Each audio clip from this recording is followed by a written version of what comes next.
Alors, bonjour tout le monde. Avant de démarrer le webinaire d'Elvire Danchin, donc je vais faire une petite introduction pour présenter le projet aux personnes qui ne le connaîtraient pas et quelques news. Et après, assez rapidement, je vais donner la parole à Elvire. Alors, donc pour rappel, en fait, le projet ANR Égout est financé donc de janvier 2022 à décembre 2025 pour donc le postulat de base, c'est que l'analyse des matières qui circulent et s'accumulent dans les réseaux d'assainissement, dans les égouts, fournit des informations pertinentes qui donnent des informations sur le quotidien des habitants, leurs pratiques et leur environnement.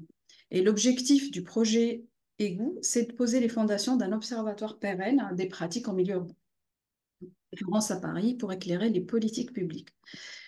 Donc le projet est très interdisciplinaire, il y a beaucoup d'acteurs différents, donc il y a plusieurs laboratoires des sciences de la Terre, des géosciences, il y a un laboratoire des sciences humaines et sociales, il y a le service public de l'assainissement francilien, le SIAP, une association de médiation scientifique.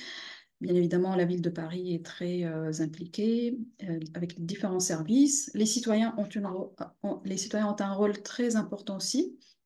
Et puis, donc, il y a d'autres partenaires avec lesquels nous interagissons. Euh, donc, très rapidement, le projet est structuré en trois volets. Un volet spatial pour voir les hétérogénéités selon les disparités socio-économiques par quartier, par exemple. Il y a un suivi temporel pour voir s'il y a des différences semaine, week-end ou par exemple pendant les vacances scolaires ou lors d'événements particuliers. Bah, peut-être qu'au JO, on verrait un signal différent. Et puis, un volet participatif. Là, on travaille beaucoup avec les citoyens, avec les écoles, et on co-construit les connaissances ensemble. Et donc, un exemple, donc ça, c'est une actualité assez importante de cette année, c'est qu'on a mené une action recherche participative dans le 20e arrondissement. Donc, l'objectif, c'était que la semaine du 11 au 18 mars, que les habitants de tout un quartier mangent plus de fruits et légumes et que les scientifiques mesures dans les égouts pour voir s'il y a un signal différent. Bien évidemment, il y a eu des mesures avant et après pour comparer, voir s'il y a eu un changement de pratique et si ça s'est reflété dans les égouts. Alors, on s'est mobilisé, donc il y a eu beaucoup d'activités dans une école en particulier, plein milieu de ce quartier, avec les élèves, leurs parents. Donc là, on voit Elvire avec plein d'autres étudiants et plein de membres du projet. On a tracté dans les marchés pour inciter les habitants à manger plus de fruits et légumes. Et puis, donc, dans les médias, l'information a été transmise. Et donc, très bonne nouvelle, on a vu un changement de signal. Et puis, donc, comme promis, on a fait une restitution aux élèves, à leurs parents, aux élus, aux habitants. Donc, et puis, surtout, on a fait une session d'interprétation des résultats avec les citoyens pour avoir les deux compétences. Voilà, j'ai fini de mon côté. Donc, je donne la parole à Jérémy qui va introduire le webinaire d'aujourd'hui, présenter Elvire. Et voilà, je vous remercie de votre attention. Merci Nada, je vais essayer de faire court, mais de raconter un petit peu l'histoire, pourquoi Elvire nous fait un webinaire aujourd'hui. Un soir d'automne, je crois, à Orléans, alors que je faisais une conférence devant un auditoire qui était quand même assez réduit. C'était surtout des copains et des copines. J'ai vu arriver quelqu'un que je connaissais pas et on a discuté un petit peu. Et il s'agissait d'Elvire qui venait de Paris jusqu'au fin fond d'Orléans pour écouter une conférence sur les égouts. Alors j'étais tellement pipelé que quand elle a dû partir pour prendre son train, j'avais même pas encore commencé à évoquer les égouts. Mais voilà, j'ai été sensible à sa motivation, fait qu'elle soit capable de faire un aller-retour à Orléans pour écouter parler des égouts. On a discuté un peu plus sur ses motivations. J'étais convaincu qu'il y avait un intérêt à interagir avec Elvire parce qu'elle apporterait des choses assez différentes de ce qu'on avait actuellement dans le projet Égout, un éclairage original sur la manière dont nous, chercheurs, mais aussi les agents de la ville de Paris, voire les citoyens, considéraient les égouts, quelles étaient nos visions partagées ou différentes sur les égouts. Ça s'inscrit dans un cadre d'ouverture du projet Égout. Il y a ce qu'on avait promis quand on a écrit le projet, et puis il y a ce que le projet devient en fonction des gens qui nous rejoignent. Et je vois Arax qui est là. Arax, c'est exactement la même configuration, c'est-à-dire elle nous a rejoints et puis elle apporte des choses vraiment, vraiment innovantes par rapport à ce qu'on avait imaginé au départ. Et c'est comme ça que la recherche doit avancer.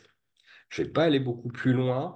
Je vais pas évoquer les nouvelles que tu nous as envoyées dans ton dernier mail, Elvire, auquel j'ai pas répondu. Peut-être que tu pourras en parler à la fin de ton exposé, parce que ça fait partie des choses qui font plaisir. Voilà, des messages qu'on apprécie recevoir. Voilà, j'ai essayé de faire court. À toi, Elvire. Merci pour cette introduction, Jérémy. Et merci beaucoup à toutes les personnes qui sont venues aujourd'hui. Je suis hyper contente de vous présenter ce sur quoi j'ai travaillé cette année avec une partie d'entre vous. Et ça tombe bien, Jérémy, que tu aies évoqué notre première rencontre parce que j'avais prévu de l'évoquer aussi pour commencer. Ce que tu ne dis pas, c'est que moi, je suis arrivée, j'avais marché 1 heure sous la pluie pour me rendre au centre où tu faisais ta présentation. Donc, j'étais complètement trempée et j'ai passé la plupart de la présentation à grelotter. C'est aussi le côté moins classe de la recherche.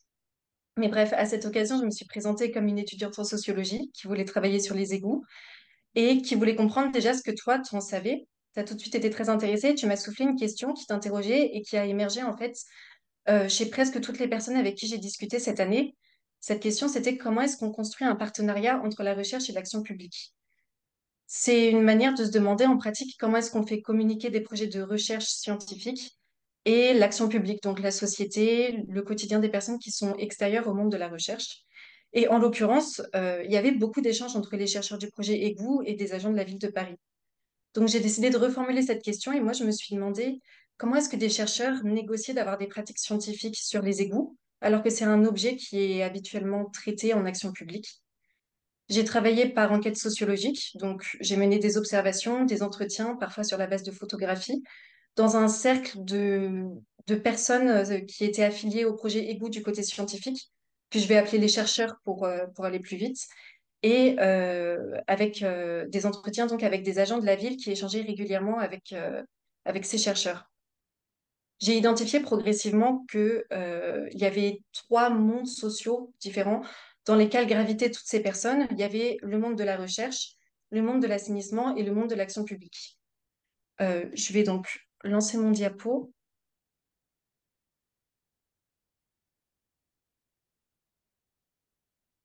Est-ce que vous le voyez? Ok, super. Je vais faire d'abord une toute petite parenthèse définition. J'ai parlé des mondes sociaux et ce que j'appelle un monde social, en fait, c'est un groupe de personnes qui a des intérêts proches et qui est organisé de manière plus ou moins formelle autour d'une thématique commune. Une personne n'appartient pas uniquement à un monde social, ça dépend de ses activités. Par exemple, un égoutier participe au monde de l'assainissement quand il est égoutier, donc sur son temps de travail, mais s'il est syndiqué, il participe aussi au monde syndical et s'il aime parfois se rendre à la piscine, il participe aussi au monde de la natation. Ce qui compte, c'est que tous ces mondes sociaux, ce soient des entités qu'on utilise pour penser, mais qui communiquent entre elles et qui sont organisées par institutions. Et les institutions, c'est des organisations qui sont plus ou moins formelles et qui dictent un certain nombre de règles aux acteurs, qui eux-mêmes décident d'investir plus ou moins ces règles selon la position qu'ils occupent dans cette institution. Chaque institution délimite donc des manières de travailler pour ses agents, et en l'occurrence, elle délimite des manières de travailler dans les égouts, ce que moi j'appelle des pratiques des égouts. Et toutes ces pratiques des égouts, elles forment des représentations majoritaires de ce que sont les égouts. Et c'est pour ça que je parle de version sociale des égouts, une version pour l'assainissement et une version pour la recherche. On va commencer cette présentation par identifier ce que sont les différentes versions sociales des égouts que j'ai identifiées. Et je propose de faire, au bout de à peu près un quart d'heure de présentation, un premier point d'étape où je vais m'arrêter, je vais vous proposer, si vous voulez réagir sur le début de ce que j'aurais dit, pendant à peu près 5 minutes, si jamais vous avez des remarques avant qu'on continue.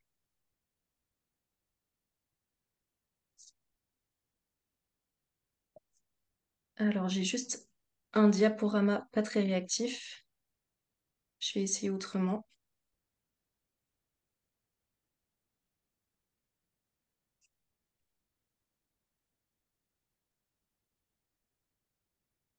Ok, ça fonctionne mieux comme ça. On va commencer par identifier ce que sont ces différentes versions sociales des égouts. Et la première dont je vais parler, c'est la version sociale dans le monde de l'assainissement. Donc la version sociale des agents de l'assainissement. Depuis le 19e siècle, les égouts sont progressivement devenus un objet de l'action publique. Ils sont gérés par des personnes qui travaillent dans plusieurs institutions, dans le cas de Paris, et j'ai voulu le mettre à plat dans un schéma. Alors, dans ce schéma, par exemple, on peut partir d'un particulier qui habiterait, par exemple, dans le 13e ou dans le 12e arrondissement. Les eaux usées qu'il rejette sont déversées dans un réseau d'égouts qui est géré lui-même par les agents qui travaillent au service technique de l'eau et de l'assainissement, donc notamment des égoutiers et des ingénieurs. Et ce service technique de l'eau et de l'assainissement, il fait partie de la direction de la propreté et de l'eau, qui est elle-même une filiale de la mairie de Paris. Une fois que les eaux quittent le territoire parisien, elles sont prises en charge par le syndicat interdépartemental de l'assainissement de l'agglomération parisienne. Vous avez reconnu le SIAP. Et on va se centrer ici sur le service technique de l'eau et de l'assainissement. Donc les agents qui y travaillent contribuent au même service public. Ils font en sorte que les eaux usées s'écoulent en gérant des flux d'eau et notamment en curant les sables, les boues ou les bâtards, selon la manière dont ils les appellent, pour éviter des blocages. Pour faire cela, ils utilisent des outils qui sont assez variés et que j'ai regroupés un peu artificiellement en trois catégories. La première, ce sont des outils que j'ai appelés archaïques, dans le sens où c'est des outils qui sont utilisés depuis la modernisation du réseau d'égouts au 19e siècle. Et par exemple, là, je pense à l'utilisation de pelles, de seaux, de bottes ou bien encore de bateaux-vannes, ce qu'on peut voir à l'écran. Ce sont des ouvrages qui sont exposés au musée des égouts de Paris. Le deuxième type d'outils qu'ils utilisent, ce sont des outils que j'ai qualifiés de techniques. Et en fait, c'est des outils qui ont été modernisés depuis le 19e siècle, notamment les équipements. Ici, on peut voir à gauche les anciens équipements des égoutiers et à droite, l'équipement complet qui est en vigueur aujourd'hui. Le troisième type d'outils, ce sont des outils informatiques qui ont été mis en place relativement récemment. Donc ici, on peut observer les terminaux de saisie portatifs qu'utilisent les égoutiers pour remonter des informations du réseau. Mais il y a aussi d'autres outils qui ne sont pas représentés ici, comme des logiciels comme Tigre7 ou bien Gaspard qui permettent de gérer les vannes du réseau d'égout. Tous ces outils existent donc dans le monde de l'assainissement, mais ils ne sont pas utilisés de la même manière par tous les agents du service technique de l'eau et de l'assainissement, notamment en fonction de leur position dans l'institution. Ici encore, j'ai trois grands types qui correspondent pas vraiment à des personnes, mais plutôt à des positions dans l'institution. Le premier, ça serait la position des égoutiers qui sont le moins gradés et qui sont, ou bien qui sont employés depuis le plus longtemps dans l'institution, et ils ont tendance à utiliser plutôt les outils que j'ai qualifiés d'archaïques. Ensuite, les égoutiers qui sont plus gradés, qui ont été employés plus récemment, éventuellement qui ont eu un poste à responsabilité grâce à un concours, par exemple comme agent de maîtrise, utilisent plutôt des outils techniques. Et la différence avec le premier groupe, c'est qu'ils n'ont pas forcément d'expérience de l'égout antérieure à leur recrutement sur un poste plus hiérarchique. Le troisième type que je présente ici, c'est les ingénieurs qui ont rarement une expérience préalable en tant qu'égoutier et dont le métier s'exerce de plus en plus à distance de l'égout grâce aux modélisations du réseau, notamment sur Tigre7 et sur Gaspard. Là, j'ai présenté trois profils de manière un petit peu grossière, mais ça correspond donc à des positions qu'occupent les agents de l'assainissement. Ce sont en fait ce qu'on peut appeler des communautés de pratique, c'est-à-dire que toutes les personnes qui travaillent autour du même outil s'ajustent selon la situation et partagent un ensemble de valeurs et d'habitudes, à la fois dans les bureaux du STEA, donc dans les lieux d'appel des égoutiers, et puis directement dans les interventions en égout.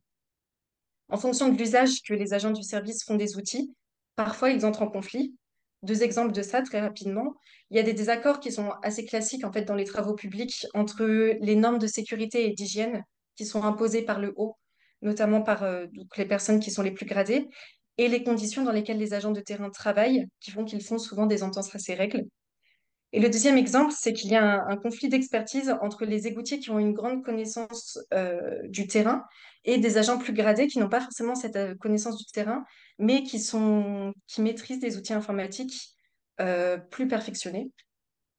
Et donc, je vous propose ici une citation de quelqu'un qui a dit: c'est pas mes faits d'armes qui ont fait que j'ai eu le poste, c'est le fait que j'ai passé un concours. Je n'ai eu aucune formation. La formation, je l'ai eue sur le terrain. Ça veut dire que c'est les compagnons de route que j'ai eus pendant ce temps-là qui ont, au gré de mes descentes, au gré de mes activités, qui m'ont appris les bases. Et puis après, j'ai forgé mon expérience tout au long de ma carrière au sein de la ville de Paris. Donc ici, on voit bien une transition. C'est pour vous dire que Les catégories que j'ai présentées ne sont pas fixes, c'est qu'il y a une transition à partir d'une position plutôt gradée, fondée sur une expertise technique et sur des outils informatiques, vers une plus grande valorisation de l'expérience de terrain. Il y a donc plusieurs communautés de pratiques dans le monde de l'assainissement en fonction des outils, mais globalement, les acteurs partagent la même version sociale des égouts à force de se fréquenter, à savoir, travailler dans les égouts, c'est faire en sorte que les substances circulent. C'est à peu près le même fonctionnement qu'on a dans le monde de la recherche, à une exception près, c'est que les égouts sont un objet scientifique beaucoup plus récent qu'ils ne sont un objet de l'assainissement. Monter le projet égout, ça a signifié simultanément faire accepter que les égouts, ce soit un objet dans le monde scientifique, faire accepter que les géochimistes, par exemple, puissent en dire quelque chose, et que les financeurs considèrent que les résultats peuvent être utiles à l'action publique. Le projet tel qu'il existe aujourd'hui, il a été modelé pour répondre aux conditions de financement de la recherche. Ça veut dire qu'à partir d'une hypothèse initiale, que Nada a formulée tout à l'heure et que je vais redire moins bien, mais en gros, le fait qu'on peut mettre en lien des activités humaines avec l'analyse des sédiments d'égout, il y a en fait une dizaine d'années de travail pour formuler un projet de recherche qui soit crédible et qui soit finançable en répondant à un ensemble de critères qui régissent le monde scientifique. D'abord, le projet égout, là je vais citer seulement 2 critères, mais le projet égout s'inscrit dans une littérature scientifique pluridisciplinaire. Les tutelles valorisent en effet actuellement les projets de recherche qui sont constitués entre chercheurs de plusieurs disciplines différentes, en l'occurrence ici principalement en géochimie et en géographie.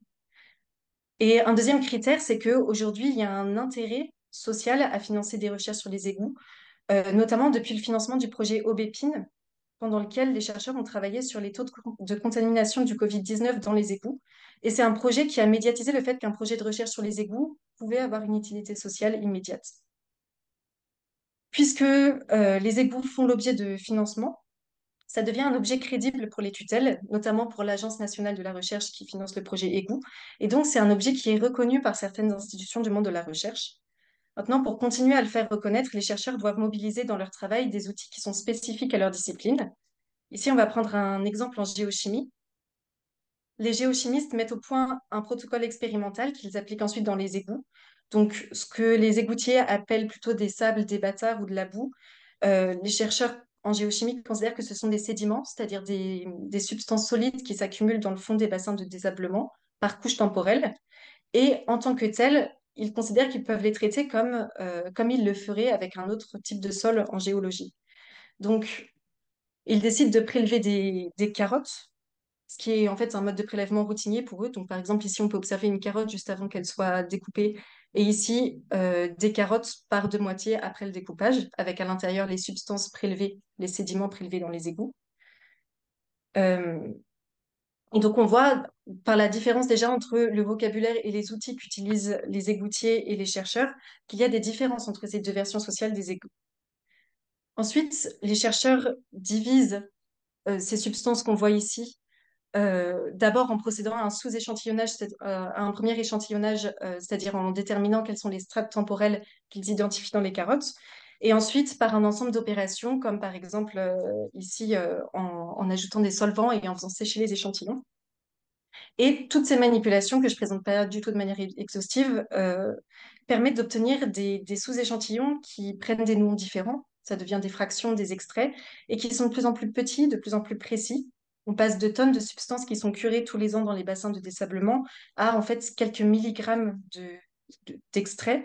Et ces milligrammes d'extraits, ensuite, ils sont passés dans des équipements génériques, comme ici un chromatographe. Oups qui permettent aux chercheurs, aux géochimistes, d'identifier et de quantifier les molécules. Et en fait, quand les géochimistes travaillent dans les égouts, leur but est d'observer les molécules qui y transitent et qu'ils ne peuvent pas voir à l'œil nu. Ici, on s'est concentré sur une pratique, la gestion des échantillons, mais les chercheurs font tous partie de plusieurs institutions, ce qui signifie qu'en fait, ils doivent en permanence arbitrer entre des règles et des outils différents. On va prendre un exemple. Celui d'une personne qui serait directeur de recherche au CNRS et qui travaillerait dans une équipe de recherche, par exemple GeoTrack. Donc, je ne sais pas si vous voyez mon curseur, mais ça serait ici dans le schéma. Euh, Au sein de son équipe de recherche, notre chercheur, il partage le même objet que ses collègues, mais tous les collègues ne sont pas salariés de la même institution. Donc ici, on a différentes tutelles. Notre chercheur, il est CNRS, Centre national de la recherche scientifique, mais il a des collègues au sein de son équipe qui travaillent pour le Centre d'énergie atomique ou bien à l'Université Versailles-Saint-Quentin. Notre chercheur, il travaille fréquemment donc avec les collègues de son équipe, mais aussi avec les collègues d'autres équipes, comme l'équipe JEDI, voire avec des chercheurs d'autres laboratoires, comme ici avec le chercheur du laboratoire METIS, Milieu, Environnement, Transfert et Interaction entre les hydrosystèmes et les sols. Il y a aussi d'autres structures de collaboration, comme par exemple la plateforme Panoply ou bien l'Institut Pierre-Simon Laplace, ici. Je ne vais pas rentrer dans les détails, mais en tout cas, notre directeur de recherche, il appartient simultanément à toutes ces institutions. Et ça a des conséquences très concrètes. Ça se traduit quotidiennement par le fait que le chercheur siège dans de nombreux comités et qu'il doit remplir des documents pour que les administrations de toutes ces institutions évaluent son travail. De manière encore plus concrète, ça signifie que tous les jours, il doit traiter beaucoup de mails qui proviennent de ces institutions et qu'il utilise un ensemble de plateformes et d'outils numériques selon l'institution auquel appartiennent ses interlocuteurs. Et encore là, j'ai fait une liste non exhaustive de ces institutions. À côté de ces institutions formelles, il y a aussi d'autres informations moins formelles qui émettent des règles qui sont très réelles pour les chercheurs quand ils exercent la recherche. Par exemple, notre chercheur, il fait partie d'une communauté scientifique que j'ai représentée par un grand cercle ici. Et en fait, ça veut dire qu'il adhère à des règles et à des valeurs du monde scientifique, par exemple l'originalité et l'humilité. Ça veut dire que pour que ses travaux soient reconnus, il faut qu'il s'efface en tant qu'auteur derrière des idées scientifiques. Et ça, il le fait notamment en retraçant l'historique des travaux antérieurs qui l'ont amené à formuler une hypothèse. Une autre institution qui est informelle mais qui est très présente quotidiennement, c'est la discipline des chercheurs. Par exemple, notre chercheur, s'il est géochimiste, ça signifie que son travail est évalué par d'autres chercheurs qui travaillent dans la même discipline lors de publications ou de conférences. Je ne vais pas détailler tout ça pour tous les chercheurs du projet EGOO, mais il faut retenir qu'ils font partie de 4 laboratoires différents qui ont tous des tutelles, des sous-structurations. Et donc, tout ça crée un ensemble de règles institutionnelles auxquelles les chercheurs doivent parfois obéir et qu'ils parfois contournent. Un troisième critère qui paraît pertinent pour comprendre l'existence du projet EGOO, c'est que les chercheurs se connaissaient en majorité avant le début du projet, ce qui signifie qu'ils avaient déjà une certaine confiance parce que, d'ailleurs, par exemple, plusieurs ont fréquenté la même université à Orléans et d'autres avaient déjà collaboré scientifiquement.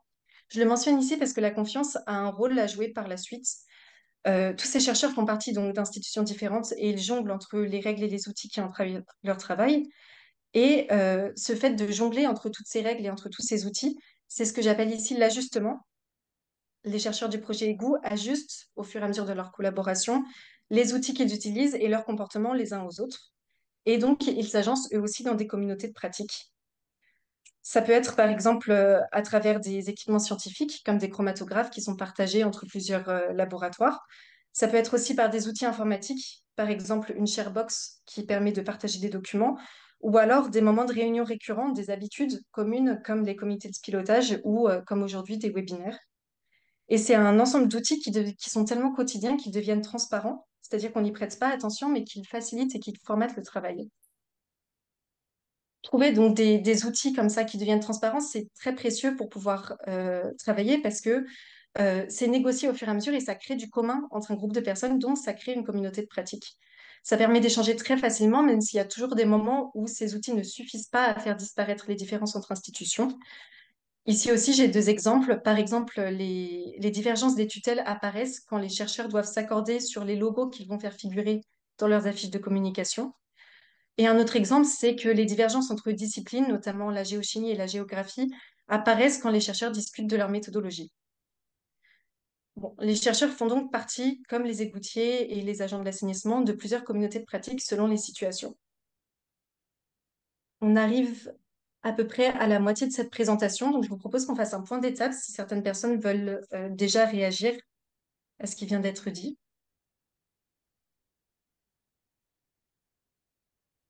Et si ce n'est pas le cas, on peut garder les réactions pour la fin et je peux continuer dès maintenant.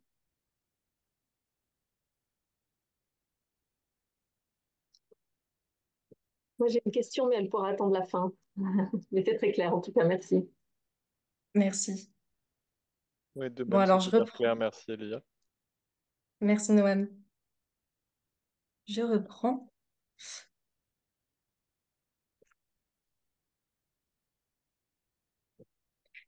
On a donc vu deux exemples de version sociale des égouts, à la fois comme un objet de l'action publique et comme un objet scientifique.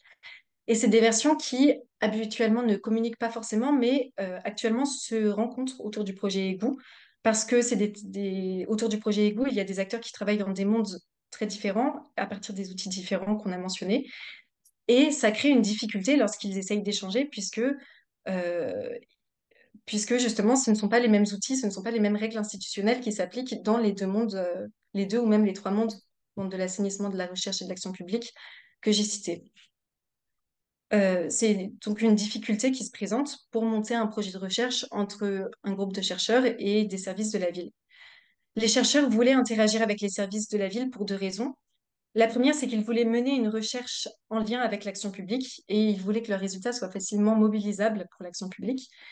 Et la deuxième raison, elle est très pragmatique, c'est que les chercheurs avaient besoin d'accéder à un ensemble d'informations détenues notamment par le service technique de l'eau et de l'assainissement pour réaliser leurs recherches.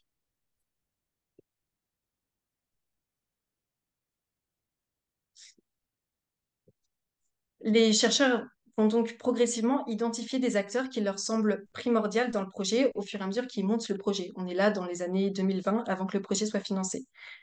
Ils cherchent donc progressivement à intéresser des interlocuteurs qui sont situés à des postes qui leur paraissent pertinents pour travailler avec eux en leur donnant des arguments. Je vais en présenter quelques-uns. Par exemple, ils intéressent les agents de la direction de la démocratie des citoyens, citoyennes et des territoires parce qu'ils proposent de faire participer des citoyens au projet. Ils intéressent les agents de la direction de la santé publique parce qu'ils proposent que les résultats servent, par exemple, pour mener des politiques de prévention ciblées sur certaines zones géographiques. Ils intéressent les agents de la direction de la propriété et de l'eau avec l'argument que certains thèmes qu'ils abordent peuvent être intéressants pour les agents du STEA, notamment la communication auprès du grand public, l'analyse des graisses ou peut-être des éléments de cartographie. Enfin, alors qu'ils montent ce projet de recherche en 2021, ils s'aperçoivent qu'ils intéressent un autre groupe d'acteurs spécifiques en action publique, les agents de la direction de la transition écologique et du climat qu'ils n'avaient pas identifiés en amont comme étant de potentiels partenaires. Le métier de certains de ces acteurs, en fait, c'est précisément de faire dialoguer la recherche et l'action publique. Et ça tombe très bien pour le projet EGOU parce que ça signifie que ce sont des acteurs qui ont déjà à leur disposition un ensemble d'outils et une expertise pour faire dialoguer la recherche et l'action publique. Ces outils ils sont notamment mis en place par les agents de la cellule d'interface ville-recherche à la direction de la transition écologique et du climat. Et ça tombe aussi bien parce que j'ai un nouveau schéma pour mettre à plat la manière dont tout ça s'agence. La cellule d'interface entre la ville et la recherche, elle est ici, dans la direction de la transition écologique et du climat. Et la DTEC, donc, comme la direction de la propreté et de l'eau, ou bien la direction de la démocratie des citoyens et des territoires, ou la direction de la santé publique, font partie de la ville de Paris. Et c'est, encore une fois, quelque chose qui tombe bien pour communiquer facilement parce que il y a une certaine proximité qui se crée entre les agents de la ville de Paris et les agents de la cellule d'interface entre la ville et les recherches utilisent cette proximité dans leur travail. Leur rôle, c'est de faire communiquer les projets de recherche avec des directions de la ville autres que la DTEC. Et pour ça, ils disposent d'outils, par exemple l'intranet de la ville, dans lequel ils ont accès à des organigrammes et au contact des autres directions. Les relations entre la ville et la recherche sont de plus en plus étudiées aujourd'hui, notamment dans le cadre de la transition écologique. Et donc, c'est un domaine qui est en pleine institutionnalisation, ce qui veut dire qu'il y a de plus en plus d'exemples, de règles et de personnes qui s'intéressent à cette question. C'est pour ça que c'est pour ça que quand les chercheurs ont voulu échanger pour la première fois avec des agents de la ville, ils ont très vite été mis en lien avec des agents de la cellule d'interface. En fait, les agents de la cellule d'interface sont chargés de trouver les meilleures manières possibles d'institutionnaliser les liens entre la ville et la recherche. Pour reprendre les mots d'un d'entre eux, les agents de la cellule d'interface huilent les rouages entre la recherche et l'action publique. Ils sont souvent issus d'une formation en recherche, ce qui fait qu'ils sont sensibles aux conditions d'exercice de la recherche et aux enjeux propres. Et ils connaissent en même temps très bien les outils et les habitudes au sein de la ville de Paris puisqu'ils y travaillent. Ça leur permet de prendre en main plusieurs situations qui sont en fait assez fluides parce que ces agents parviennent à faire un travail de traduction entre deux mondes sociaux. Par exemple, ils ont piloté certaines réunions juste avant le début du projet, à la fin de l'année 2021. Au fil du projet, ils priorisent les demandes des chercheurs pour les aider à négocier auprès de leurs interlocuteurs à la ville et il leur arrive d'identifier des interlocuteurs pour les chercheurs qui pourraient être intéressés, à la fois des élus et des agents, par leurs réunions. Ils ouvrent aussi les portes de lieux prestigieux de l'action publique aux chercheurs, en l'occurrence l'Académie du climat pour y réaliser une assemblée générale. Donc peu à peu, les agents de la cellule d'interface deviennent des interlocuteurs qui sont évidents pour les chercheurs. Certains font partie de la liste de diffusion du comité de pilotage et leur opinion est très souvent sollicitée. Une fois que les chercheurs et les agents de la ville dialoguent, il y a d'autres formes d'échanges qui se mettent en place. Certaines sont très formelles. Par exemple, en 2021, une convention est écrite et signée entre des agents de la DPE et les chercheurs pour mettre à disposition des chercheurs des éléments de cartographie du réseau d'égouts. C'est ce que les chercheurs appellent le Material Transfer Agreement. Et c'est un élément qui est stable, c'est-à-dire que c'est un texte à valeur juridique qui encadre les données qui sont transmises, leur format et les conditions de cette transmission. Comme c'est un élément stable, qui est assez classique dans un projet de recherche, c'est un élément qui est très rassurant parce qu'il propose un cadre juridique qui est habituel, qui est presque transparent pour les acteurs. La plupart des échanges au sein de ce projet n'ont pas précisément ce cadre juridique. Par exemple, le transfert d'échantillons d'eau et de bouts d'égout, ou bien la consultation d'archives par les chercheurs. Une question qui se pose à ce stade, c'est de comprendre comment est-ce qu'on arrive à des échanges de ce type. J'ai donné un premier élément de réponse en disant que les chercheurs travaillent pour proposer des résultats qui leur paraissent intéressants pour les agents de la ville. Un deuxième élément de réponse, c'est que certains échanges ont lieu dans des cadres institutionnels définis, notamment juridiques. Mais pour que tout cela advienne, il faut un troisième élément, et cet élément, cet ingrédient, c'est la confiance. La confiance, c'est un terme qui a été beaucoup utilisé par les personnes avec qui j'ai travaillé cette année pour désigner leur relation avec leurs interlocuteurs. La confiance, ça signifie d'abord faire les choses correctement. Faire les choses correctement, ça veut dire que les chercheurs se renseignent sur les règles du monde de l'action publique et de l'assainissement grâce à leurs interlocuteurs et qu'ils s'y conforment. Par exemple, ils prennent connaissance des consignes de sécurité pour descendre en égout et ils les respectent scrupuleusement. Ensuite, la confiance, ça signifie que les acteurs ont des habitudes d'interaction. En bref, ça veut dire qu'ils se connaissent. Ils ont l'habitude d'échanger. Ils connaissent par exemple tel ingénieur ou tel égoutier qui est en charge de tel secteur. Et ces personnes les connaissent aussi, sont intéressées par leur travail. Et tout cela leur permet d'adresser facilement leurs demandes et d'être à peu près certains d'obtenir des réponses. Parfois, ces habitudes d'interaction s'appuient sur un trait commun, notamment commun entre certains chercheurs et certains égoutiers, qui partagent l'amour ou la fierté du travail. C'est arrivé plusieurs fois pendant l'année qu'on me parle d'une personne en tant qu'amoureuse de son travail, que passionnée, ou bien qu'on me dise qu'on ne connaît pas un égoutier qui ne soit pas fier de parler de ce qu'il fait. Ce sont des expressions donc, qui sont utilisées par les chercheurs et par les égoutiers pour se décrire entre eux. Et en pratique, le point commun entre ces personnes qui sont qualifiées de passionnées par leur travail, c'est qu'elles parlent d'égout en dehors de leurs heures de travail, et c'est précisément là qu'elles se rencontrent. Par exemple, c'est le cas des gouttiers qui font régulièrement des recherches par mots-clés pour connaître les actualités autour des égouts parisiens, notamment les actualités qui sont extérieures au monde de l'assainissement. Il y a évidemment des limites sur ces échanges fondés sur la confiance. D'abord, construire une confiance, c'est un travail long pour les chercheurs. Ça leur demande d'identifier des acteurs qui sont en position de leur répondre dans la chaîne opérationnelle et qui s'intéressent au projet égout. Et puisque ces liens sont fondés sur la confiance, ils disparaissent quand les interlocuteurs des chercheurs changent de poste. Donc la relation de confiance est à ce moment-là à reconstruire avec le successeur de l'interlocuteur. C'est arrivé plusieurs fois au cours du projet égout avec le départ d'élus, d'ingénieurs, d'égoutiers et d'agents de la direction de la transition écologique et du climat. À ces moments-là, la confiance est à reconstruire. En tout cas, la plupart de ces échanges ne sont pas prévus dans les règles institutionnelles telles que je les ai présentées, mais elles sont rendues possibles en fonction de la manière dont les acteurs investissent ces règles. Selon leur parcours de vie, à l'intérieur des institutions et en marge de ces institutions, les acteurs développent des caractéristiques communes comme la passion du travail ou la recherche d'une utilité sociale. Et les personnes qui prennent connaissance du projet égout échangent régulièrement à ce propos et forment progressivement une communauté de pratique qui est réunie lors de certaines occasions, comme par exemple un webinaire. Tous ces échanges font donc communiquer plusieurs versions sociales des égouts.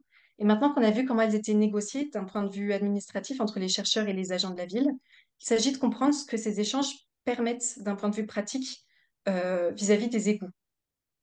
Il s'agit de comprendre ici en fait comment les communautés de pratique se forment autour de trois objets qui sont le système d'information géographique, qui est un modèle cartographique des égouts, les archives des égouts qui sont conservées au service technique de l'eau et de l'assainissement, et les échantillons d'eau et de boue. On va commencer par l'exemple du système d'information géographique, qui permet un échange relativement simple, puisqu'il est encadré juridiquement, comme je l'ai dit tout à l'heure. Et le système d'information géographique est un système de classement de l'information assez standard. C'est-à-dire que les personnes qui apprennent à l'utiliser se familiarisent avec des logiciels comme QGIS ici, avec l'organisation des données par couche, par table attributaire, et donc savent mobiliser ces données pour en sortir les informations qu'elles le souhaitent. La chercheuse au sein du projet EGOO qui travaille sur le système d'information géographique n'a eu qu'à s'approprier le vocabulaire spécifique lié au réseau d'égouts pour pouvoir utiliser ces informations, par exemple en utilisant l'abréviation BD pour parler de bassin de désablement. Au fur et à mesure qu'elle travaille sur ce système d'information géographique, elle participe à plusieurs communautés de pratique, déjà avec les chercheurs au sein du projet EGOO, également avec les ingénieurs qui lui ont transmis les données, à qui elle propose de nouvelles manières de les agencer, par exemple en proposant des nouveaux outils comme les zones d'apport qui sont en bleu sur cette carte, et également avec des égoutiers parce qu'elle partage progressivement certaines caractéristiques avec eux, notamment le goût pour les cartes qui représentent Paris et une connaissance très précise de l'agencement du réseau parisien, donc du réseau d'égouts et des rues de la ville. Le cas de la consultation des archives du service technique de l'eau et de l'assainissement est un petit peu moins simple parce que la confiance a été plus difficile à établir. Les chercheurs ont mis plus de temps à identifier un ingénieur qui soit en position de répondre à leurs demandes. La consultation des archives est aussi plus compliquée parce que ces archives ne sont pas classées de manière aussi systématique que le système d'information géographique. Notamment, une partie est sous format papier et l'autre au format numérique. Il s'agit pour la chercheuse qui travaille de manipuler les archives, comme elle a manipulé les données du système d'information géographique, pour produire un sens qui lui serve dans sa recherche. Par exemple, elle modélise le dépôt des boues par bassin de désablement en s'appuyant sur des documents sur la fréquence de curage et sur les volumes extraits des bassins. Enfin, grâce au système d'information géographique et grâce aux archives, les chercheurs prévoient de prélever des échantillons de boue dans certains bassins de désablement dont les substances sont intéressantes à leurs yeux. Négocier de réaliser eux-mêmes ces échantillons prend du temps. D'une part, le temps qui est nécessaire pour construire ces relations de confiance que j'ai citées tout à l'heure, mais également à cause d'une incompréhension autour du terme échantillon. Échantillon, ça a un sens dans le monde de la recherche et ça a un sens dans le monde de l'assainissement, mais ces sens sont différents. Un échantillon dans le monde de l'assainissement, c'est une quantité d'eau ou de boue qui est prélevée à la pelle ou au seau et qui est envoyée à un prestataire pour qu'il réalise des analyses ciblées, par exemple sur des métaux lourds, sur de l'amiante ou sur du lithium. Dans le monde scientifique, un échantillon, ça a plusieurs significations selon les disciplines et les méthodes des chercheurs, mais ça repose sur un fondement commun qui est qu'un échantillon, c'est un objet scientifique qui est précieux parce qu'il permet de valider ou d'invalider une hypothèse. Le malentendu autour de ce qui est un échantillon persiste pendant au moins un an. Alors, ce n'est pas un malentendu qui est vécu en tant que tel, mais c'est une année durant laquelle les chercheurs travaillent à partir de données qui sont issues d'échantillons réalisés par des agents de l'assainissement. Et au bout de cette année, ils déterminent que les pratiques des égoutiers et leurs propres pratiques sur les échantillons sont trop différentes pour qu'un échantillon réalisé par le STEA devienne un échantillon valable pour les chercheurs. Dans ce cas-là, on peut dire que l'échantillon, c'est un objet frontière, c'est-à-dire que c'est une chose qui est à l'intersection entre plusieurs communautés. Et ces communautés de pratique, notamment les chercheurs et les égoutiers, s'accordent sur une définition commune, assez vague, à savoir qu'un échantillon, c'est de la boue ou c'est de l'eau issue des égouts. Et à partir de cette définition commune et vague, ils produisent dans leur communauté de pratique des pratiques qui sont différentes les unes des autres. La frontière, donc l'échantillon, c'est l'endroit autour duquel les pratiques se rencontrent. Donc il y a un ensemble de relations qui se développent autour du fait de prélever un échantillon.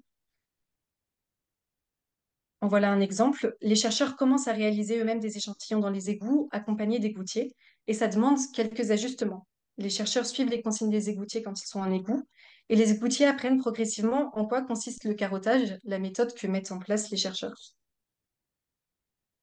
Je parle ici d'ajustement comme tout à l'heure parce que l'échantillon n'a pas le même statut dans ces deux mondes et donc chacun apprend progressivement ce que signifie l'échantillon pour l'autre communauté. Ça crée des désaccords au début, par exemple lors des premiers carottages sur la manière de procéder, puisque les égoutiers sondent la profondeur du bassin avec leurs piges, de grandes tiges en bois, et ce faisant, ils souhaitent aider les chercheurs, mais ils dérangent l'organisation des substances qui sont accumulées au sol de l'égout, et donc ils introduisent des incertitudes dans le processus expérimental. Au fur et à mesure, au fil de discussions, ils s'accordent sur leur manière de faire et ça permet aux chercheurs de prélever leurs échantillons. Et inversement, les échantillons, en discutant avec les égoutiers, bénéficient de leur expérience pour pouvoir comprendre comment est-ce que enfin, pour pouvoir comprendre la texture des bouts d'égout, la manière dont elles se mélangent à l'eau et donc la meilleure manière de prélever les carottes. Pour conclure, on a vu que les versions sociales des égouts qui sont produites par les chercheurs et par les agents de l'assainissement sont des ensembles qu'on peut décomposer par objet, par type d'objet, d'outils, de pratiques ou selon les règles institutionnelles. Et tout cela encadre des représentations assez différentes des égouts, en particulier des représentations différentes des bouts et des eaux d'égout. Dans le cadre du projet Égout, les chercheurs et les agents de la ville échangent à la fois dans un cadre qui est prévu par les institutions et parce qu'ils apprennent progressivement à se comprendre et à ajuster leurs pratiques à celles de leurs interlocuteurs. J'ai dit tout à l'heure que les rapports entre entre les sciences et la société étaient en cours d'institutionnalisation à la ville de Paris. Et c'est à force de projets qui font communiquer des acteurs de différentes institutions et de différents mondes sociaux qu'il y a des pratiques qui s'ajustent et donc que les acteurs identifient des outils et des règles qui leur permettent d'échanger de plus en plus facilement.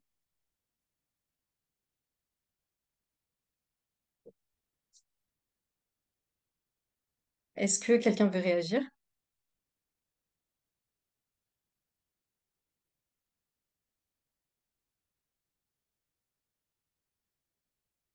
Pour peut-être commencer, Elvire, mais très rapidement, déjà en te remerciant. Et puis en disant à quel point c'est agréable et aussi perturbant d'être observé de la sorte. Et en fait, je me demande si ton travail n'arrive pas trop tôt parce que je pense que ta présentation aurait pu être le point final du projet Égout parce qu'il y a à peu près tout ce qu'on aime ou tout ce qu'on a envie de voir dans le projet Égout. J'ai bien aimé, ça transpire, hein, mais il y a la partie humaine qui est super sensible dans ta présentation et c'est ce que moi je préfère dans le projet Égout. J'arrête là. Il n'y a pas de question en fait, désolé. Merci Jérémy.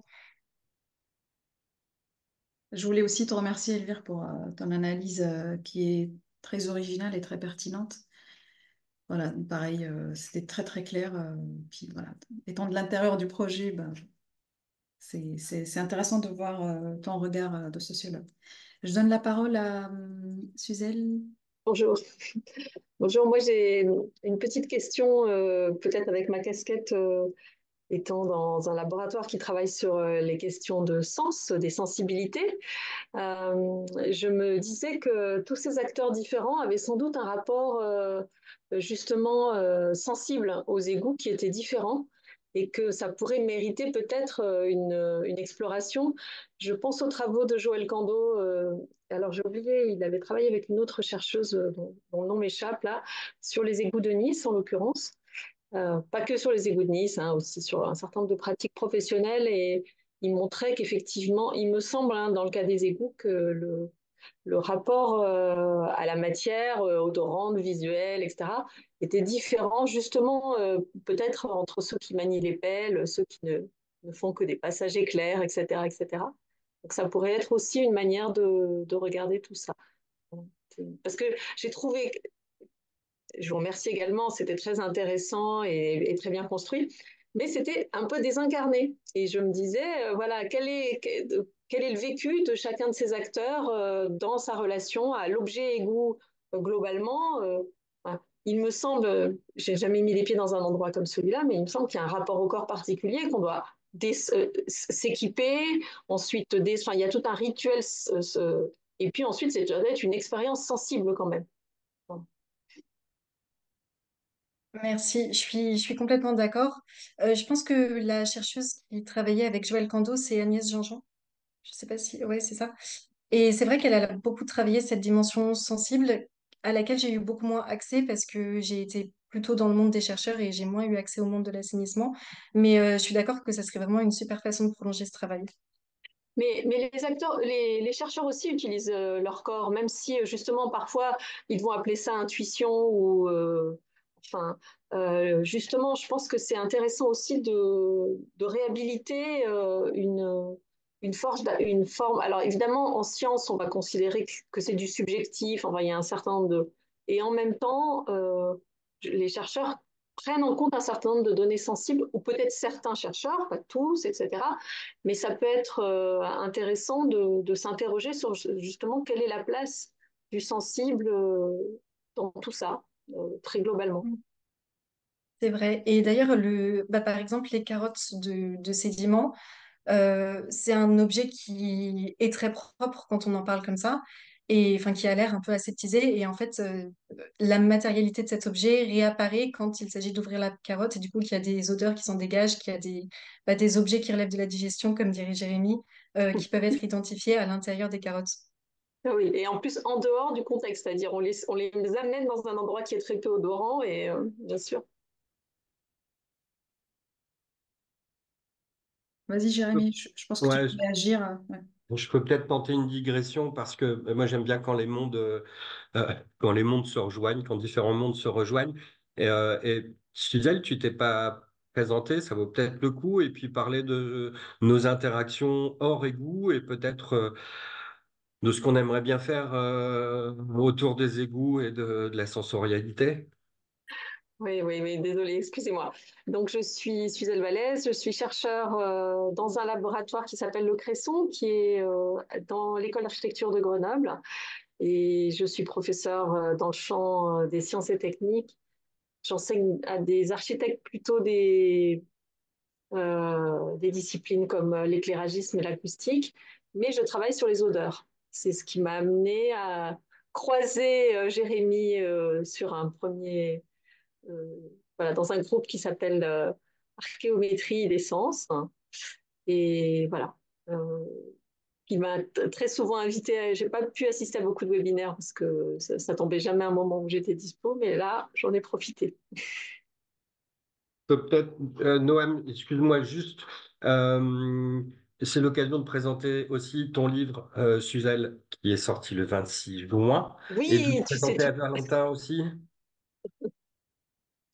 Donc, effectivement, je viens de publier un livre qui s'appelle Fragrance architecturale, où j'interroge la place des odeurs dans la conception architecturale. Et j'essaye d'interroger tout ça, non pas à l'aune comme on a l'habitude en Occident, où on interroge des objets odorants, c'est-à-dire qu'on a une pensée des odeurs qui est plutôt par source. Et, et quand on s'interroge sur les odeurs dans l'espace, on va plutôt faire des inventaires d'objets odorants dans les lieux. Par exemple, si on travaille sur le métro, des odeurs du métro, on va plutôt commencer par inventorier toutes les odeurs qui se produisent dans le métro. Et je défends plutôt une approche par modalité de rencontre, c'est-à-dire de la manière dont comment est-ce que les odeurs apparaissent, se maintiennent et disparaissent dans le vécu. Voilà. Et je pense que c'est une voie pour penser, pour concevoir ces modes de rencontre. Donc c'est pour ça que je disais tout à l'heure, quand on déplace un objet très odorant, la carotte, j'imagine qu'elle est d'une certaine façon beaucoup moins considérée comme odorante quand elle est dans son lieu de production ou de prélèvement, pardon, dans l'égout. Et ensuite, tout d'un coup, au labo, elle change complètement de statut odorant parce que elle est, on peut dire, une espèce de focale. Voilà. Et donc, et parmi nous aussi également Valentin Aubois, biologie, que je, que je co-encadre avec Denis Martouzet de l'Université de Tours et qui fait sa thèse, mais Valentin va peut-être pouvoir présenter sur l'acceptabilité d'un objet qui est un urinoir non genré pour le recyclage des urines à des fins agricoles. Peut-être Valentin, tu peux. Je ne sais pas s'il y a vraiment à ajouter, mais effectivement, du coup, bonjour à toutes et tous. Désolé, ma connexion est mauvaise, donc je ne mets pas la vidéo là. J'ai déjà rencontré certaines personnes du groupe. Effectivement, du coup, je travaille sur moi l'assainissement, mais plutôt écologique. Donc un autre mouvement qui se développe depuis les années 90, disons. Et je m'intéresse notamment du coup à la partie sociale et à effectivement ce changement social dans l'assainissement pour les acteurs de manière large, donc les usagers, mais aussi d'autres acteurs, euh, en essayant d'identifier oui, des facteurs d'acceptation ou de rejet de ces nouveaux systèmes, et notamment un système du coup que j'ai conçu pour ma recherche, qui est un système autoportant qui permet de collecter les urines via un urinoir sec non genré. Euh, et évidemment aussi, du coup, les dimensions sensibles reviennent de manière prégnante dans ma recherche.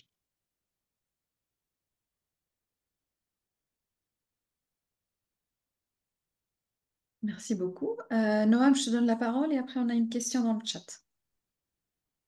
Merci Nada. Du coup, Noam, Marseille, du coup, je suis à la ville de Paris sur cette fameuse cellule d'interface entre la ville et la recherche. Je suis le projet EGOU pour cette raison. Et du coup, ben, merci beaucoup Elvire, c'était super intéressant. Moi, j'ai trouvé cette présentation. En plus, c'était illustré, c'était super clair et tes schémas étaient très compréhensibles. J'avais vu des premiers schémas une fois où t'en avais un petit peu parlé, je m'y retrouvais pas trop. Et là, le fait que tu les décrives directement, je l'ai trouvé super précieux, de même que les photos et illustrations que j'ai reconnues du coup dans les entretiens que tu proposais, qui permettent, pour le coup, moi je trouve qu'il y a aussi une dimension plus sensible. Alors venant du côté service technique, évidemment, je pense qu'on n'est pas, on vient pas, on partage pas forcément la même représentation de la sensibilité, mais j'ai trouvé ça vachement, bah, du coup, à la fois synthétique et parlant. Je retiens notamment, enfin voilà, les catégories que tu as utilisées, puis la question de l'institutionnalisation qui est au cœur de ce qu'on essaye de faire, mais qui est effectivement pas simple pour savoir quels outils, quelles pratiques, quel langage commun choisir. Et puis bah, quand on a ces échanges qu'on organise, que ce soit des copiles avec des élus ou des services, comment on dose les éléments qui permettent de construire une reconnaissance mutuelle en fonction des acteurs concernés. Et souvent, il y a différents acteurs autour de la table, donc il faut avoir de la reconnaissance mutuelle avec 8 personnes qui partagent des cultures différentes, tout en allant porter des messages qui sont quand même stratégiques et qui permettent d'avancer. Et donc, comment on dose entre aller à l'essentiel d'une demande et puis mettre en récit, parce qu'il y a besoin des deux pour avancer. C'est un sacré défi. Et je me demandais, du coup, ben, j'ai un peu deux questions associées à ça. Enfin, toi, de ton point de vue sur cet objet des égouts-là, alors je pense que c'est pas évident de répondre, mais qu'est-ce qui pourrait faciliter ou outiller ce dialogue-là? Et sinon, pour te sauver de cette question-là, ça peut être bah, quelles sont les suites que tu verrais à investir sur cet objet de recherche euh, que tu pas mal exploré pour l'instant. Merci Noam. Merci pour ta deuxième question. La première m'embête un peu plus. Euh, je sais pas si je suis encore, en fait, je peux te répondre, mais je sais pas si je suis encore, enfin, je pense pas que je parle en tant que sociologue qui a travaillé sur le projet EGOU, euh, mais de ce que je comprends de la manière dont fonctionne l'institutionnalisation, euh, des individus, selon les situations, apprennent à se connaître et décident d'utiliser des objets. De cette manière, ils partagent leur version du monde et au fur et à mesure qu'ils le font, euh, par un processus d'essai et d'erreur, ils arrivent à trouver des astuces qui marchent. Et ensuite, c'est en fonction de ces astuces qui marchent et de la manière dont elles sont portées, notamment politiquement, qu'on institutionnalise certaines formes de dialogue. Donc, j'ai fait une- comment dire, je suis un peu passée à côté de ta question parce que j'ai pas de réponse concrète à te donner, mais plutôt c'est comme ça que je crois comprendre le fonctionnement de ce que j'ai vu cette année. Dans les suites à investir sur ce projet, bah, c'est vrai que la question des liens aux matières qu'ont à la fois les agents du STEA et les chercheurs, ça me paraît hyper intéressant. Et j'étais un peu frustrée de ne pas pouvoir plus la creuser cette année, mais bon, j'avais pas le temps de tout faire. Et un autre point qui me paraît hyper intéressant, c'est quelque chose que j'ai pas du tout développé ici, mais c'est que une fois qu'ils arrivent dans le monde scientifique, les échantillons, ils ont une vie propre, c'est-à-dire qu'ils sont conservés, ils sont patrimonialisés, et ensuite ils sont échangés à l'intérieur de plein de communautés de pratiques constituées de chercheurs qui se connaissent pour certains, ne se connaissent pas pour d'autres. Et la vie de l'échantillon, une fois qu'il est sorti des égouts, me paraît hyper intéressante à suivre.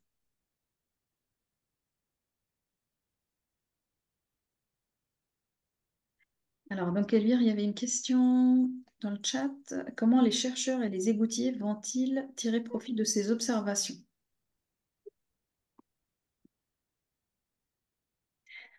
C'est une très bonne question. Euh, je pense que le premier profit qu'il peut y avoir, c'est de pouvoir discuter bah, comme on le fait maintenant, euh, pour pouvoir justement, parce que tout ce que je propose ici, c'est des idées qui sont appuyées sur tout ce que j'ai vu sur le terrain cette année. Mais je pense que la meilleure façon de faire, c'est euh, de discuter des versions du monde, de réagir à ce que j'ai dit, et donc ensuite que les chercheurs et les écoutiers eux-mêmes, et les agents du STEA de manière plus générale, échangent et réfléchissent à leur manière d'agir ensemble.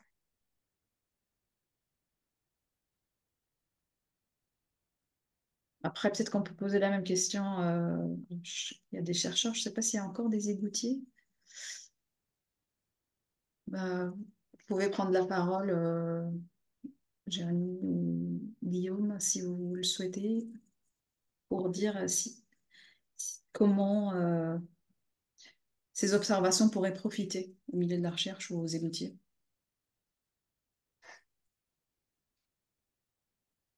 Peut peut-être prendre la parole côté recherche. On a, enfin, quand je dis on, c'est beaucoup Camille.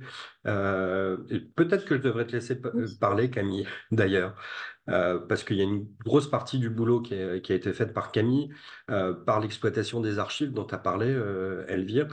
Et on pense que cette exploitation à des fins de recherche des archives, elle peut être d'intérêt immédiat pour le STEA, en termes de prédictibilité, par exemple, des curages, en termes d'organisation des sédiments dans les bassins de dessablement, en termes de qualité des matières à exporter, à retraiter.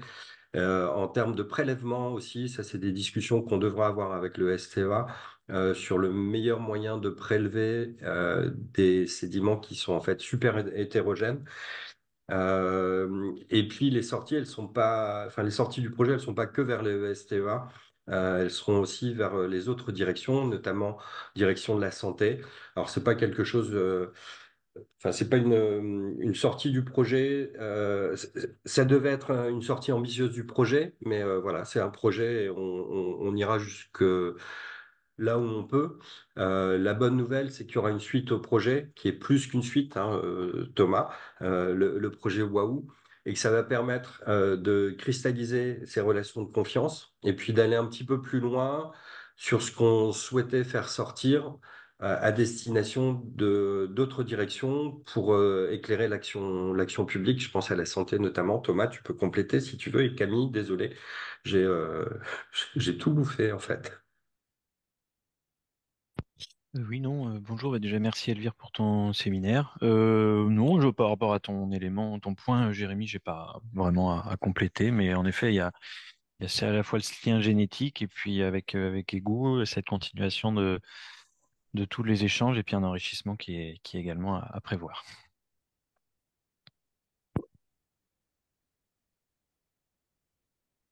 Je reprends en vitesse la parole, mais les zones d'apport définies par Camille, c'est vraiment un objet qui peut être super utile. Les collègues d'Aubépine ont été très intéressés par cet objet-là, de savoir d'où viennent les matières et où elles s'accumulent. Et je pense que le STEA aura aussi à surveiller cet objet, à se l'approprier pour leur quotidien.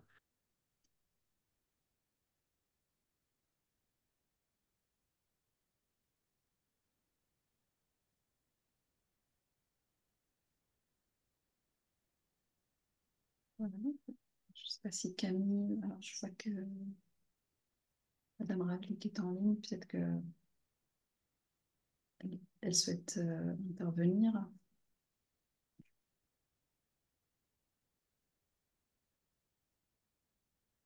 Bonjour, Oui, bonjour. vous m'entendez? Oui, très bien. Merci pour l'invitation et la restitution.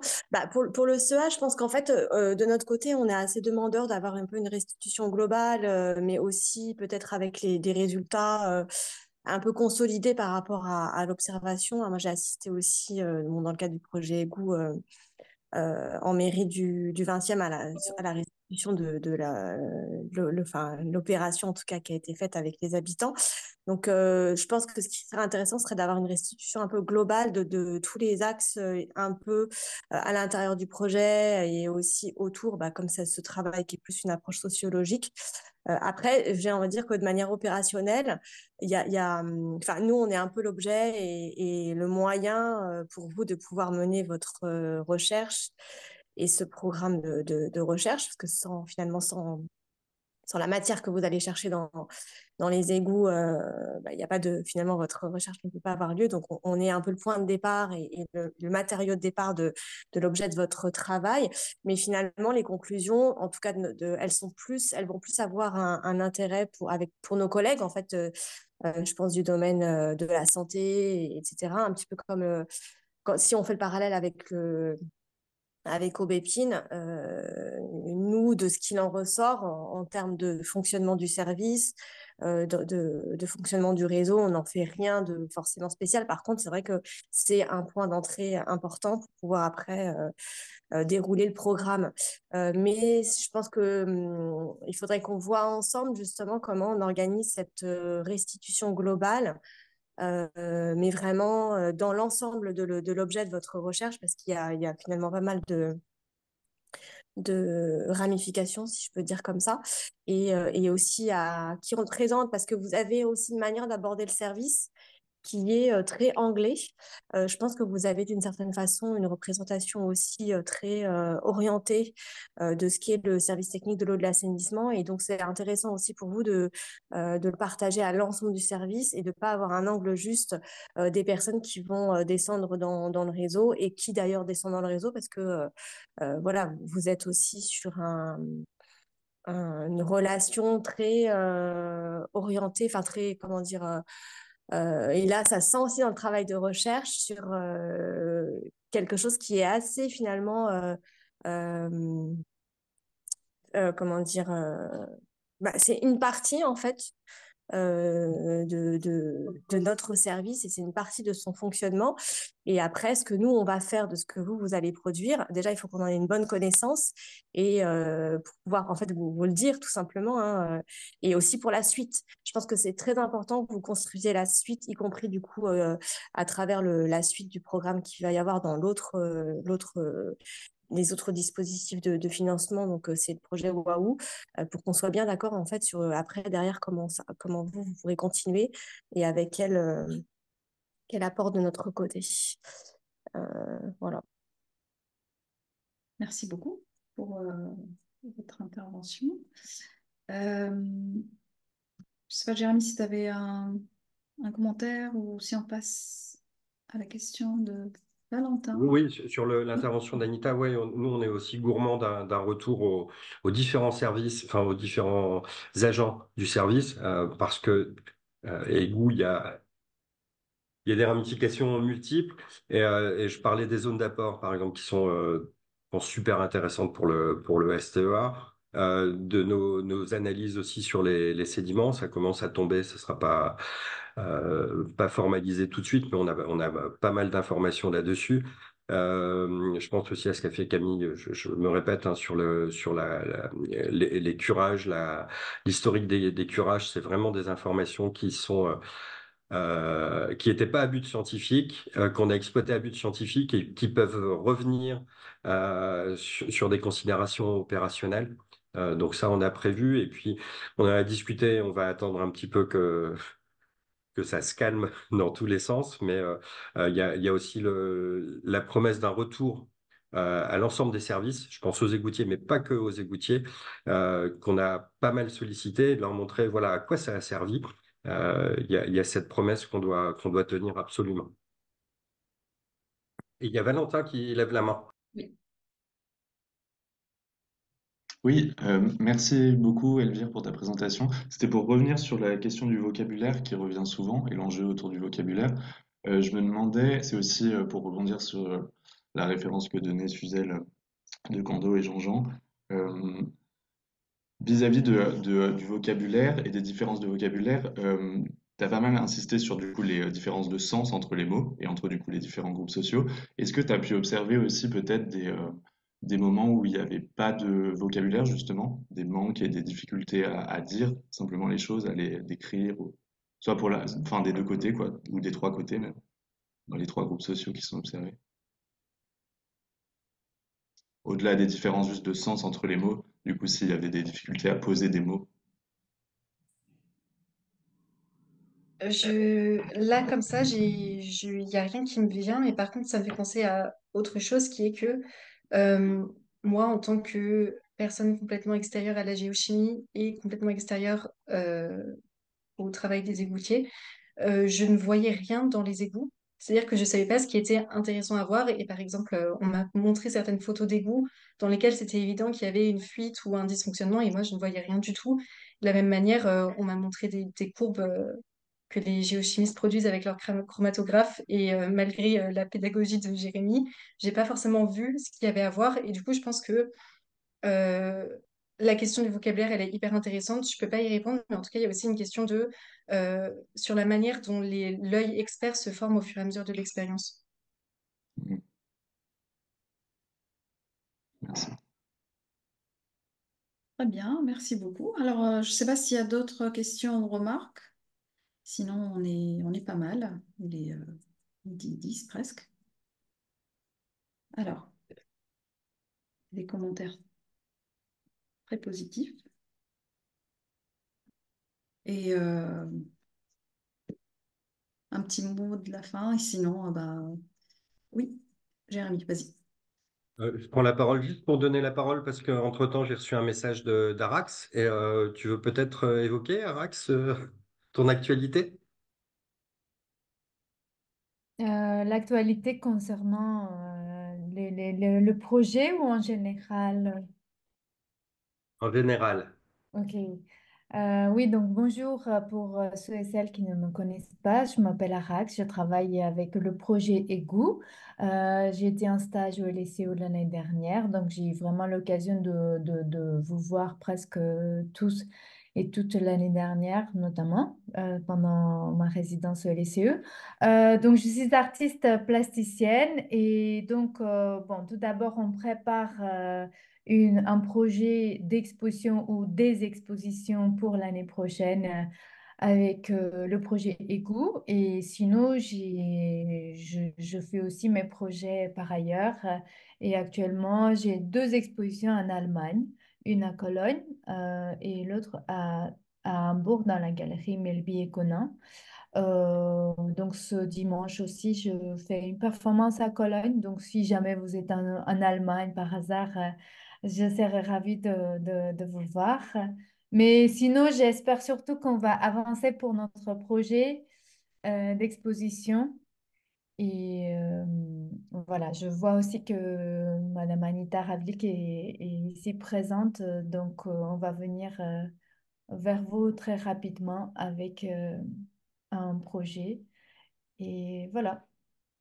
Et félicitations pour ton diplôme. J'ai vu que tu... Ah, merci beaucoup. Bon, c'était diplôme aussi que Noam a eu. D'ailleurs, on a été Bravo à camarades tous les deux. l'année dernière.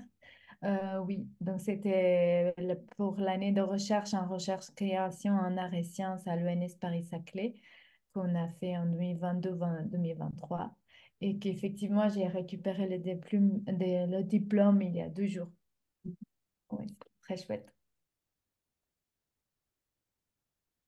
Et ben, toutes ces bonnes nouvelles, ben, bravo. Et Et ben, bravo Elvire pour ta présentation. J'ai pris des notes aussi. Donc c'était très, très intéressant et très passionnant. Et aussi les échanges avec Suzanne Balès aussi. Je pense qu'il y a un projet sur les odeurs, une installation à imaginer. Et aussi la question du vocabulaire. parfait. Ben, c'est sûr que tous ces apports nourrissent le projet comme disait Jérémy, c'était pas des directions qu'on avait anticipées dans le projet, mais c'est super, super chouette. Eh ben, je vous souhaite à toutes et tous très bon appétit et, euh, à très bientôt avec d'autres nouvelles. Et bel été à tout le monde, si on ne se voit pas d'ici la rentrée. Voilà. À très bientôt, au revoir. Merci.